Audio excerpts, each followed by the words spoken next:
지난해 도로교통법이 개정되면서 전동 킥보드 등 개인형 이동수단에 대한 규제가 강화됐습니다.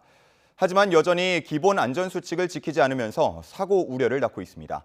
KCTV 제주방송 김경임 기자가 현장 취재했습니다. 편도 2차선 도로에 세워진 검은색 SUV 앞이 잔뜩 찌그러져 있습니다. 도로 가운데서 견인 작업이 이루어지면서 한바탕 교통체증이 빚어집니다.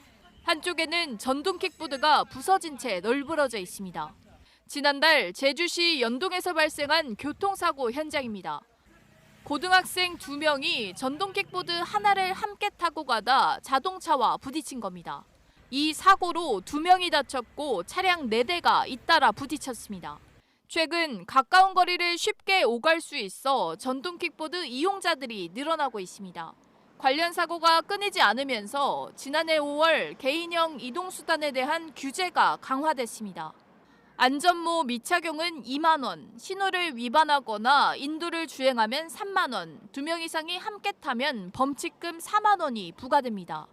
특히 면허 없이 전동 킥보드를 운전하거나 음주운전을 할 경우 범칙금은 10만 원입니다. 현장 상황은 어떨까? 자치경찰에 포착된 전동 킥보드 무리. 경찰을 발견하자 2명이 함께 타 있던 킥보드는 금세 도망칩니다. 전동 킥보드 차량 정차하세요. 전동 킥보드 학생들 정차하세요.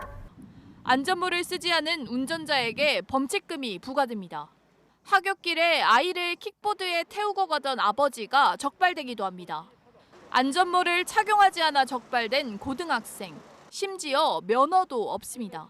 면허 없이 킥보드를 몬 고등학생에게 범칙금 10만 원이 부과됩니다. 범칙금 10만 원 부과됩니다. 예, 무면허로 타면 되는 거 안 되는 거 아시죠? 이거 어떻게 빌렸어요?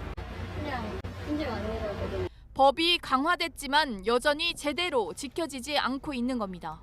지난해 개인형 이동장치를 운행하던 중 경찰에 위반 사항이 적발된 건 모두 510건. 안전모 미착용이 81%로 대부분을 차지했고 무면허와 음주운전 순으로 나타났습니다. 특히 법 개정 이후 무면허로 개인형 이동장치를 몰다가 적발된 290여 건 가운데 10대가 60% 가까이를 차지해 가장 많았습니다. 경찰의 지속적인 단속과 홍보에도 사고도 여전합니다. 지난해 기준 제주에서 발생한 관련 사고는 모두 31건, 이로 인해 31명이 다쳤습니다. 경찰은 청소년들을 상대로 관련 교육을 진행하고 보행자 안심 구간을 지정해 전동 퀵보드의 인도 통행을 제한할 계획입니다. 청소년 PM 운행 시 문제점에 대해서에 대한 이제 교육을 강화하고 있고요. 사고 발생률이 높은 지역 그리고 PM 이용자가 많은 지역을 중심으로 보행자 안심 구간을 지정해 가지고 이곳에 대한 이제 관리와 단속을 강화해 나갈 예정입니다. 편리한 이동 수단으로 주목받고 있는 전동 킥보드. 기본 안전수칙을 지키지 않으면 큰 사고로 이어질 수 있는 만큼 이용자들의 동참이 절실합니다. KCTV 뉴스 김경미입니다.